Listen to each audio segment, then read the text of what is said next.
Hey everyone. I didn't post anything yesterday as I was feeling quite low. Decided it's probably best to avoid posting anything rather than post something demotivational. So it's been a weird week, really. I think when Saturn came out of retrograde and things started moving forward with structure and the things that Saturn represents, it does have that Monday morning feel to it rather than the Saturday night feel to it as the vibe of Saturn usually is.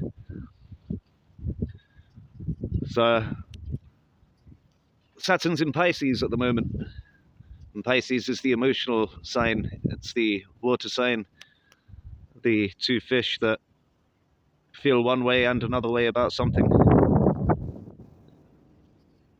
The two lost souls swimming in a fishbowl, as Pink Floyd would put it. All of us have Pisces inside of us.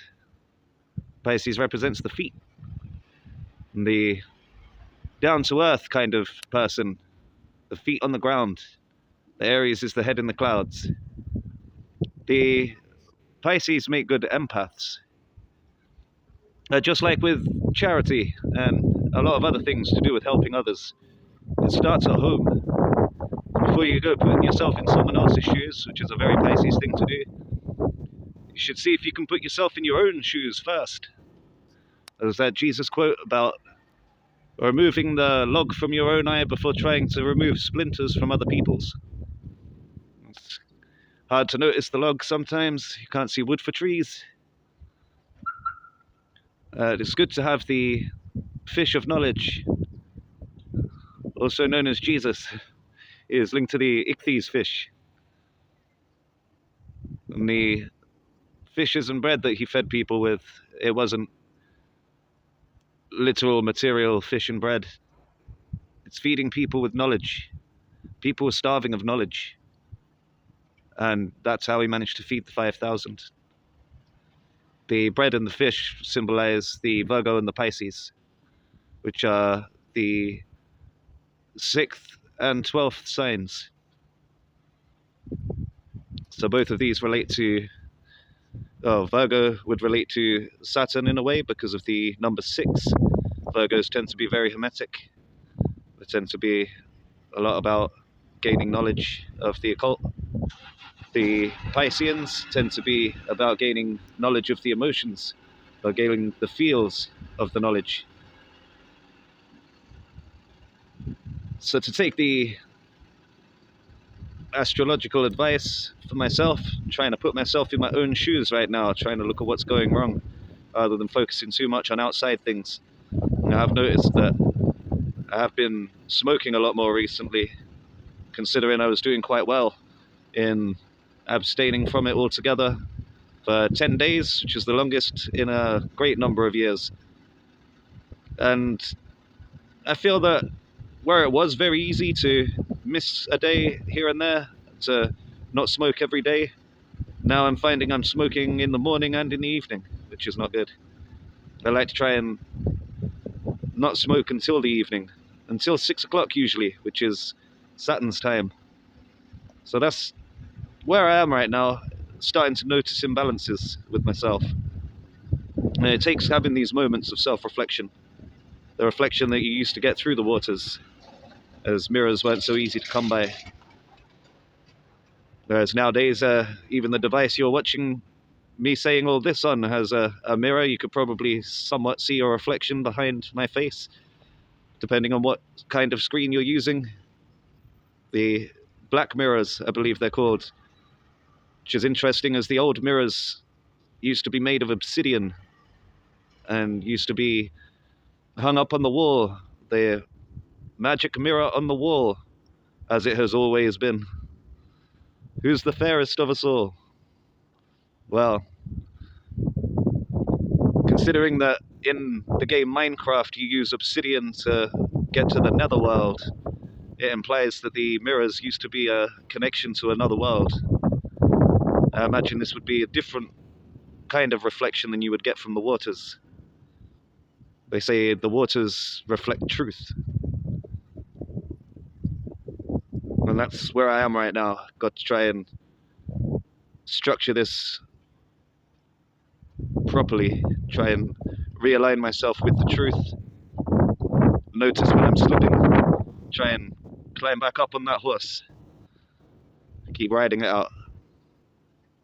Very easy to get caught up in what you're doing and allow things to slip, and then you start to wonder why your mood is slipping. You try and look at external things like, oh, it's this to do with the planets. And yeah, as above, so below, so that would influence it. But the planets and the energies that influence you only have effect on you if you're running on automatic.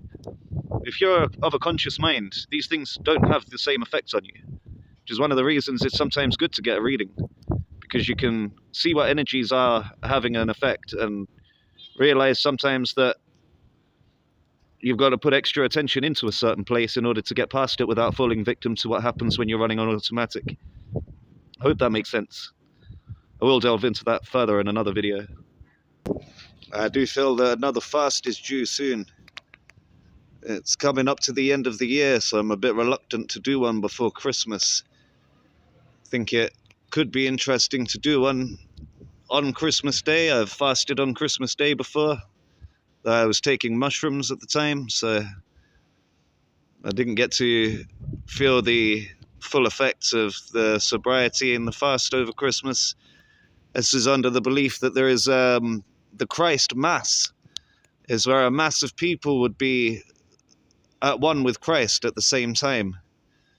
And I believed at the time that the best way to ensure this would happen as part of a ritualistic experience is to do mushrooms, because it would put you in that mindset, in that place. But you can't take heaven by force. I was wrong on that. Did have a wonderful experience, but it was not the Christ Mass that I was looking for. It was more being at one with yourself. It's not being at one with our Lord when you're indulging in sensational things. And I do think that it would be interesting to do a fast this Christmas. So that's a potential idea. Otherwise, I could do as I've done before, fasting from New Year to Chinese New Year. Me and my partner, we used to like going out for Chinese New Year. We'd go to a dim sum restaurant, so having a clear out before made it all the nicer. As when you taste the food, your taste buds are now screaming for action, and when they taste things, the flavors have so much more depth. There's so much more to a meal when you've come out of a fast. The